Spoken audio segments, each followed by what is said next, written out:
There you are. Feeling better? How did you find us? At the cauldron? And what did you do to everyone right before I passed out? All business, I see. Well, suffice it to say we were keeping a very close eye on Hephaestus, knowing we would need it at some point. Your ruse didn't fool us, and as for my little trick, it was an overload of the senses, accompanied by an energy discharge. Gerard and Eric were only momentarily disoriented due to their shields, but it rendered you unconscious while I got you out. Perhaps some breakfast might steady you a bit?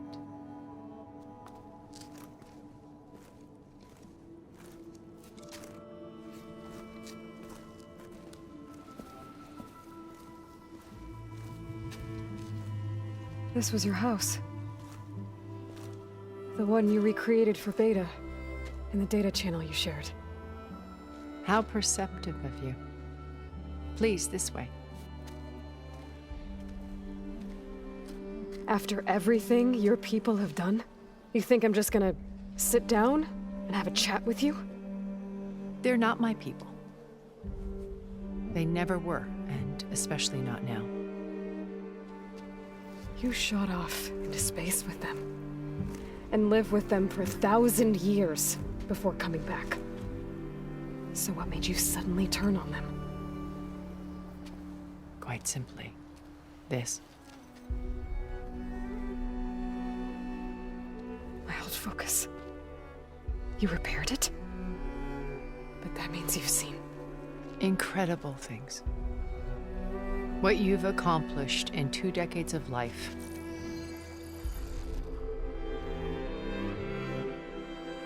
A 1,000 years at my back and I haven't even come close.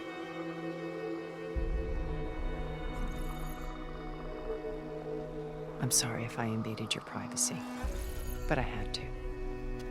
In order to understand. To be enlightened. You truly are Elizabeth's blood. With her drive, her sense of mission,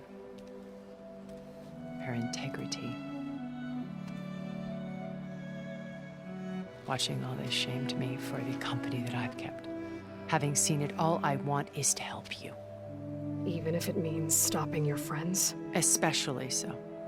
Please, sit down.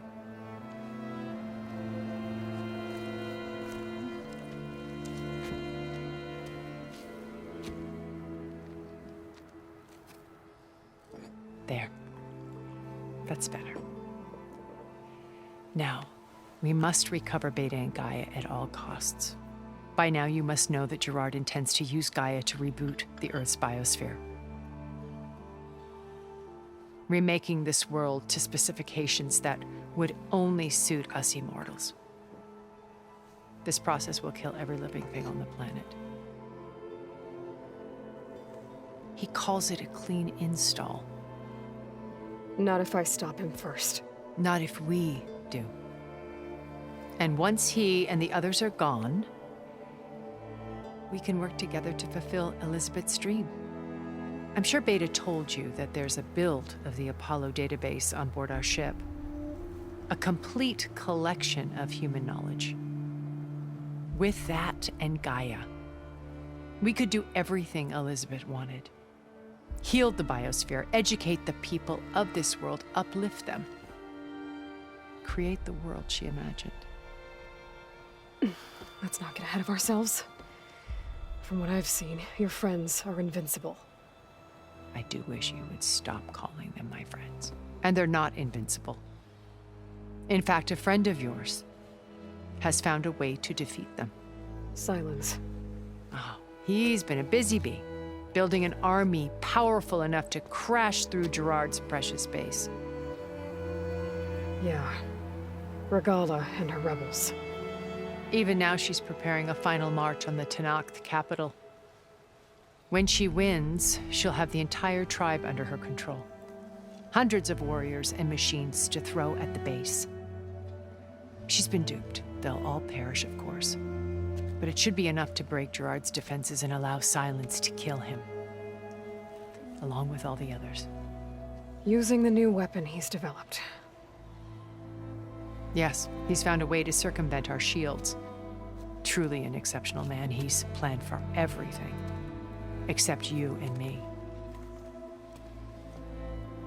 You see, while his army is battering down Gerard's doors, you and I will sneak in through a back way. One that only I know about. While Silence and my friends are busy battling each other, we'll take back Beta and Gaia. I told you I want to help you. I mean it.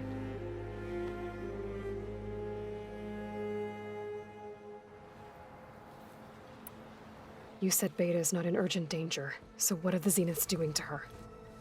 Putting her to work. Merging Hephaestus with Gaia. A difficult, time-consuming task, as I'm sure you know. They will compel her if need be, but her life is not in danger. She's the only one who can do it. Because you people made her to be nothing but a tool. Gerard's idea, not mine. They always viewed me with suspicion when I attempted any form of kindness towards her. That's why I created the data channel. A virtual place where we could speak in peace. So this channel you shared with Beta, none of the other Zeniths ever found out about it. Gerard believes he's the most cunning of all of us. Even after 1,000 years, he still can't imagine that I would outwit him. The channel allowed me to interact with Beta away from their mistrustful eyes. It offered us a chance to be ourselves. Until you cut off all contact. Yes, though it pained me. I was worried that our meetings would do her more harm than good. Well, she felt like you tossed her aside. I was afraid the others would find out and punish her. She may not have had the comforts of friendship anymore, but at least I ensured she was safe. I know it seems harsh, but you must believe that her well-being has always been paramount to me.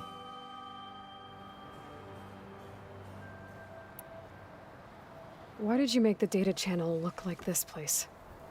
I built this house as a shelter to weather any storm. A safe place. Not just for me, but for the art stored below. Cultural artifacts of incalculable value. Truly some of the greatest achievements of human civilization. And you wanted Beta to see them? Yes. Her upbringing was so cold and technical. I thought if she could experience Vermeer and Rembrandt, it would bring something else into her life. A heritage every bit as valuable as the scientific and technical data being drummed into her. I'm sorry I had to cut off contact, but I'll never regret sharing this house with her. She needed its shelter even more than I did. My old focus. How did you find it, let alone repair it?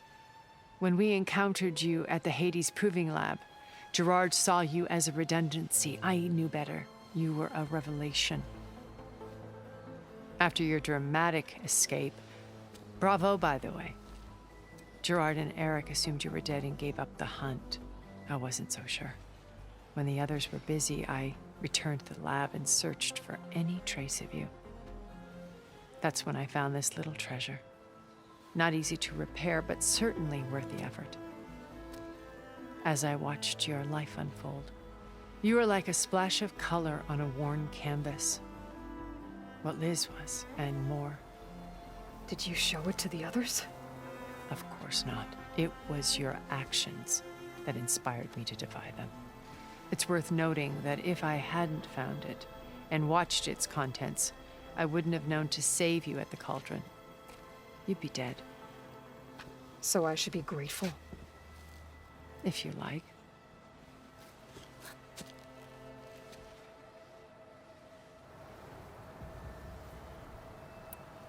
So you know all about me.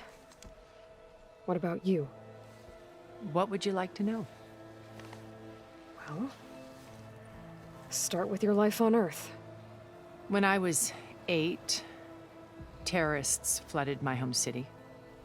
Thousands drowned, my parents included. I was one of the few who survived. My guardian sent me to boarding school. Among my peers, I was the strange girl, the orphan to be avoided. All because of circumstances beyond my control. Oh. So we're a lot alike, huh? Aren't we? You were an outcast. But you didn't let that stop you from getting what you needed. Neither did I. I climbed my way out of desolation and used my wits to build a fortune. First, from the technical analysis of art and the detection of forgeries. Profitable expertise in those days. But as it turned out, the software I developed was even more useful for counterintelligence. From there, it was only a short step to gathering extremely valuable intelligence on my own. You were a spy? More like a service one could turn to for information. I had to remain anonymous, of course, to protect my privacy. But despite that anonymity, Far Zenith inevitably sought me out.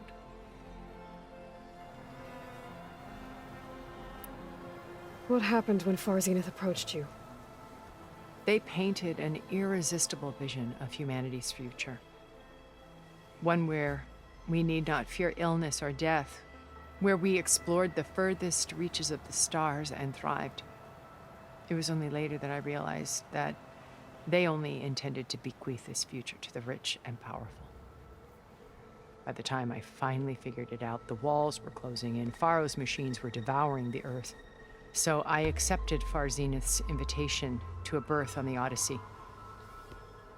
I wanted Liz to come, but she had nobler plans, as you well know.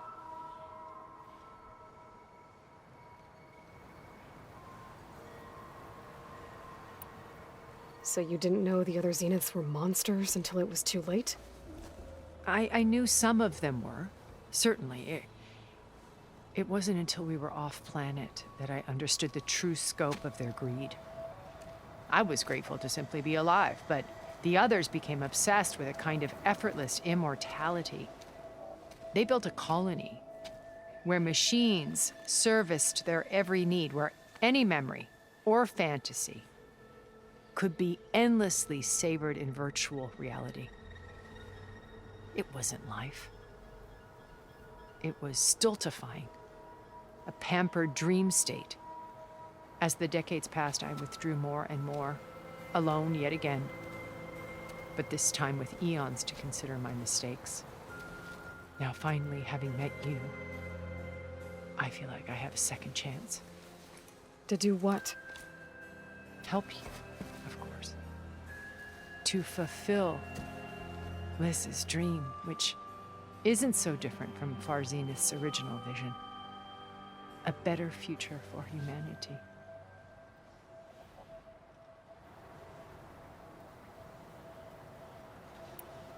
Beta told me your colony was destroyed. That you came back to Earth because you had nowhere else to go. It's true. After we reached our destination, a planet in the Sirius star system, we spent decades building a new home. The physical constraints of Earth, the boundaries of mortality, gone. To think of what we could have done with it. It might have been a utopia. Instead, we stagnated, absorbed in effortless comforts and virtual realities. It took a cataclysm to finally yank us out of our stupor. What happened? A massive geological event. We knew of instabilities in the planet core, but we underestimated them. By the time the collapse was upon us, it was too late to stop it. Only a few of us made it to the ship in time. We set course for Earth, the only safe harbor left to us. Which you decided to make unsafe for anyone else. Not me. Gerard. He believes it's better to wipe the canvas clean than work around the smudges. No more primitive tribes, no more combat machines, only a blank slate to do with as he pleases. But we will stop him. All we have to do is get into that base. What exactly is your plan to sneak into the Zenith base? We will make use of a lesson I learned from an early age. Always know your exits. In this case, a place where Gerard's new construction meets the ancient foundation, a passage that only I can access. When Silence flings his army at the base, we will enter through this back door, bypassing most of the fighting. The distraction will provide us with a window in which to rescue Beta and Gaia.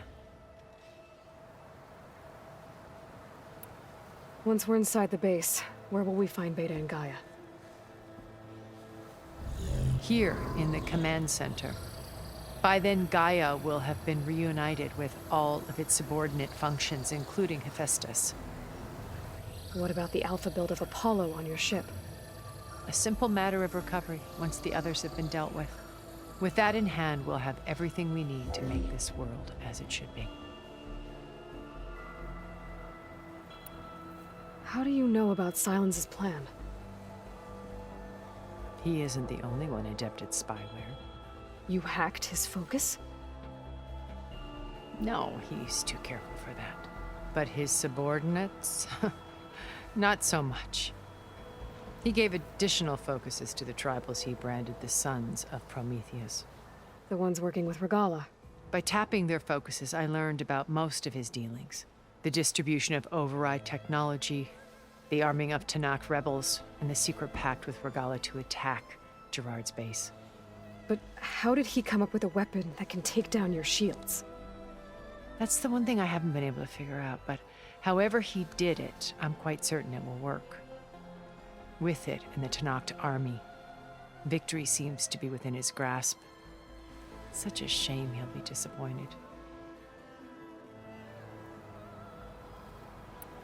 Regalla's only interested in killing Hekarro and waging war on the Karja. What does she have to gain by attacking Zeniths? It's the price she must pay for her war. Without the ability to override machines, her little rebellion would have languished in the desert. So she trades with the Sons of Prometheus. Machines to help her overthrow Hekarro. In exchange for an assault on the base. Pride has deluded her into thinking she can actually survive such a battle. And all without ever knowing who the Sons of Prometheus really answer to. Yet for all of Silence's brilliance, still he underestimates you. That blind spot is what will allow us to take Beta and Gaia right out from under him. While hundreds of Tanakh are cut down outside. So you knew Elizabeth. What was she like? Liz was everything she was. I see in you. And more. Your ingenuity, your determination, your moral compass. You've managed to distill her greatest qualities and make them your own. I'm not asking about me. Tell me about Elizabeth. What was she really like? The honest answer is that I don't actually know. For all the time that I spent with her, she always kept a part of herself locked away. It was like that from the moment we met. So when you met Elizabeth, she was what? Distant? Aloof? Not aloof. Not exactly. It was a summit in Paris about machine learning. A touchy subject in those days. Because regulatory authorities were just starting to clamp down on AIs. Liz gave the keynote address. She had already achieved great renown for her work in automated environmental reclamation. But in her address, she was just starting to imagine the next step. An AI-driven system that wouldn't just act on its programming, but actually take responsibility for its sphere of influence. To care about life. Not just follow orders. Revolutionary stuff. I was fascinated. And I wanted to meet her for a long time. I watched her after her talk. She had spoken with such moral authority, such empathy. But after that, she retreated. I could tell she felt uncomfortable with all of her admirers. It was as if giving the talk had cost her something. I didn't want to be a pest, so I planned my approach carefully. So how did you finally approach Elizabeth after her talk? I picked the right moment. The morning of the next day, right as she came back to the conference, she had just had her coffee. She was fresh, rested. It was like she had braced herself for the onslaught of colleagues. I asked if I could walk with her, then put forth a question about her talk that I thought was intelligent. Her answer made me realize it wasn't, but she was very welcoming. Almost as if we were previously acquainted. It was only halfway through the conversation that I realized she knew exactly who I was. It was quite a shock to me. My business was trafficking in secrets, and I took great pains to protect my anonymity. So that was Liz, perpetually one step ahead. I came to view our meeting as a metaphor for our friendship. She always seemed to know me far better than I knew her. I guess I know the feeling.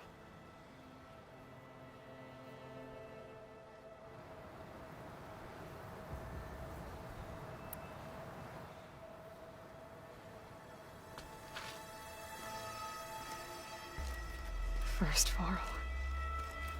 Now Hikaru and the Tenakth. Your plan would wipe out an entire tribe. There has to be another way. We are in an admittedly desperate situation, but I assure you there isn't. Remember Zero Dawn. Elizabeth's sacrifice. Sometimes many have to die for a new world to grow. If it looks impossible, look deeper.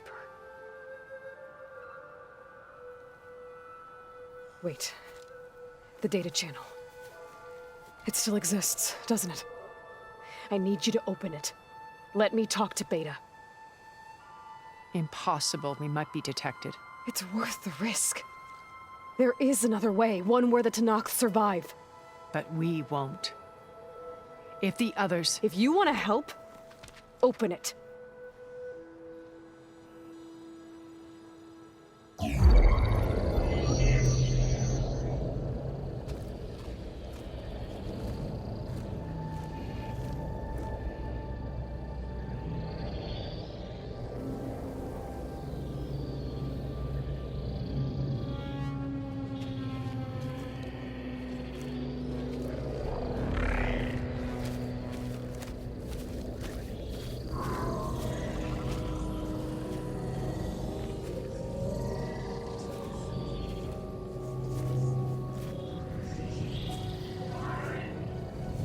What are they doing to her? Virtual reality dissociation. The manual merge of Hephaestus will take hours upon hours of tedious micromanagement. If she resists the work, they run simulations to induce feelings of isolation and despair. Beta, can you hear me? You're alive. They're watching me. I can't hold up this extra protection for long. You should have killed me. No. No, look at me. I'm coming for you. I promise. Okay? I just need you to hold out a little while longer and work on the merge.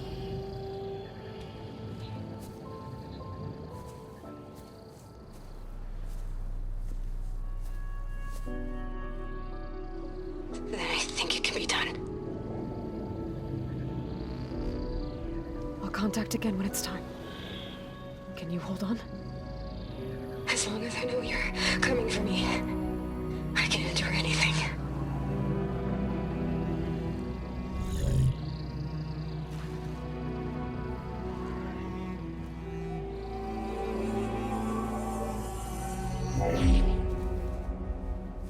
All right. I did as you asked. Now I think you need to tell me what you're planning. I'm going to take Sylens' army away. I don't need it. Only the weapon he made to penetrate your shields. And how do you propose to get it? Ask him nicely? Without Regalla and her rebels, he won't have a choice. We'll be his only option. Only option for what? What did you tell her? That is between me and my sister. Will be Sylens' only option for crashing that base. I'll tell you the rest later. But first, there are a couple of things I have to do. Oh. And what are those? Lay my friend to rest. And then I'm going to use the override that Beta gave me at Gemini to put an end to Regalla's rebellion. From the air. Wait. Since you insist on doing things your way, I know of something that will truly help you make a grand entrance with the Tenakth. The ancient Horus Titans still possess electromagnetic energy cells as part of their arsenal. Drop one of those on Regalla's army and they'll receive quite a surprise.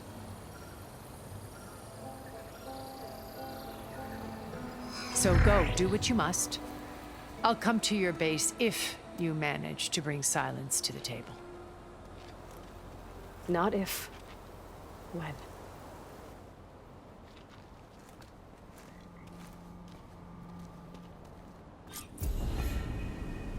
Erend, are you there? Aloy! Aloy, is that really you? Yeah, it's me. Where's everyone else? We're all... we're back at base. What happened? It might be easier to explain in person.